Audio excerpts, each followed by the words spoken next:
I want to ask you to what extent you have social license, to what extent you think you have public support for what defense experts are saying would be the largest increase in defense spending since the Second World War. We're talking 7% increases a year to reach that 50 billion number. It's going to crowd out other investments. It's going to crowd out requests for healthcare transfer increases. So to what extent do you think you have public support for this? Well, thanks for the question, Steve. Let me answer this in two ways. The first is to provide some context to the overall 5% number. 1.5% of that 5% is what's called a defense industrial pledge. And as I described very briefly in my remarks, it's much more detail in the public documents, and we can go into more detail. In fact, the Minister of National Defense can go into an exhaustive detail here. But that the industrial element of that, much of this we are already doing. This is about building the resilience. What do we do to build the resilience of the country? How much are we spending on our ports, on our transportation infrastructure? How much are we spending in order to develop our critical minerals? What do we do to make sure we have a resilient telecommunications system? These are things that actually we, as government, both federal and provincial governments, these are responsibilities we have today to Canadians and responsibilities that, by and large, we are fulfilling. Now we're going to do a more proper accounting of that and a more strategic set of investments in that. So yes, we'll find gaps. We'll be transparent about that. We'll make up those gaps. So the overall context of the net increase in defense spending is much less than the headline from 2 to 5. First point. Very important point. But we have to show that, and we have to be deliberate and strategic about it, and we will. The second thing is what happens in terms of the, I'll call it the 2 to the 3.5, that number. We absolutely need to establish the political and social, to use the social license, the public support for that. It needs to be, as I indicated in my remarks, including my remarks in that room. First and foremost, we are protecting Canadians. We are protecting Canadians against new threats. I wish we didn't have to, but we do have to, and it is our core responsibility as government. And those threats, we see them, the evolving threat environment, most clearly in the Arctic, but it's also through the Arctic into Canada. And so we're taking our greater responsibilities around that. We have to be clear about what we're doing in order to achieve it. Last point. We're focused on the outcome, the result, protecting Canadians. We're driven by that, not by, with all due respect, sitting in the NATO building, by NATO accountants. And that's part of what's relevant for this 2029 review. We're going to focus on those new threats. We're going to take more of it directly in our responsibility, because they are a responsibility. They're threats on our soil, in our marine areas. And where possible, we're going to work with our partners, but we're also going to assess how well we've done, first and foremost to Canadians, whom we serve, but also to our partners. There'll be a review and there'll be an adjustment at that point. The follow-up question is more of a reflection on the trip and what you hope to accomplish overall here. You said the other day that Canada is the most European of the non-European countries.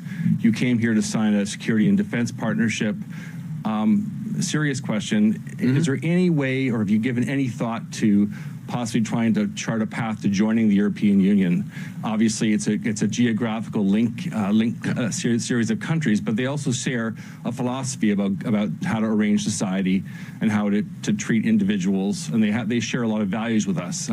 So is that door completely closed to us, or is there anything like being an observer or something that we can get to? Because I have to say that question comes up a lot in talking to Canadians these days. Interesting. I haven't heard it expressed to me by Canadians, or many Canadians. So the short answer is no. That's not the intent. That's not the pathway we're on. But much of what you said in your question, I would subscribe to, which is that most European and non-European nations. That's not necessarily a comment about the historical makeup of the country, but it's the relative value set, the value on liberty, the value on democracy, the importance of solidarity. We have similar social welfare systems, the importance we put on sustainability, our ability to mutualize, in other words, to work with others and protect, our belief in a rules-based international system, which the footprint of that is shrinking, but it's not immaterial, and we're helping to build that with Europe. And the way we see it, if I could frame it, final comment, and this could be a bigger discussion at the right point, Europe, part of what Europe is focused on as members of the European Union is the so-called ever closer union. We're looking for a closer partnership with that union. So yes, we cooperate much more clearly and broadly to our mutual benefit, but not as a member, but along that continuum. Mr. Carney, Mackenzie Gray with Global News. Previously, you've spoken about the idea that Canadians will need to make sacrifices to pay for defense spending. Can you outline what sacrifices you're expecting Canadians to make?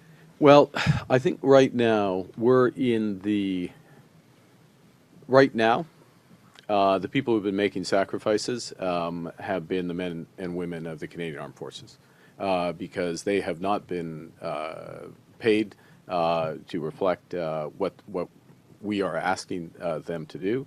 They haven't been operating with the right equipment in many cases.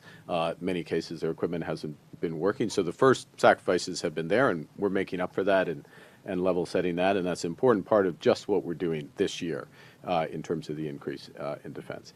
The second thing I'd say is that the way we're looking at this, and you'll hear more about this in the coming months, that the investments we're making in defense and security, broader security, given the new threats that Canada faces, I think those, we're not at a trade-off. We're not at sacrifices in order to do those. These will be net additive. In other words, more of this will happen in Canada. More of it will help build our economy at the same time as it improves our defense, and we'll get the benefits. The question is, as we move towards later in this decade, and depending on how the threat environment evolves globally, if we are moving to the higher and higher levels of defense spending because that's necessary, then we will have to make considerations about what less the federal government can do in certain cases and how we're going to pay for it. Those trade-offs,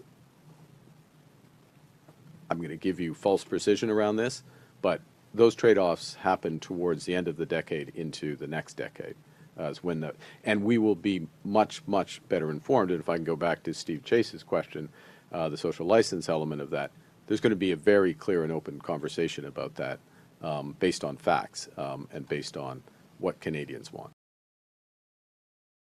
President Trump tends to be A, transactional, and B, very personal. And sometimes he thinks, or maybe you know differently. Apparently they say that you're the Trump whisperer of the leaders. I'm not and sure that about you're that, on but texting, relations with him, and you're constantly talking. So is he still saying he wants to annex Canada? He's not. He's not. He admires Canada, I think it's fair to say, and maybe for a period of time coveted Canada, but you've put that to bed. Well, look, we're two sovereign nations who are discussing the future of our trade relationships, our defense partnership, which has been very strong in the past. How is that going to evolve? But again, I would say it this way: the president is focused on a series of changing bilateral relations. We're at NATO. He's been focused on making sure that all members, Canada included, of NATO pay their fair share, carry their weight.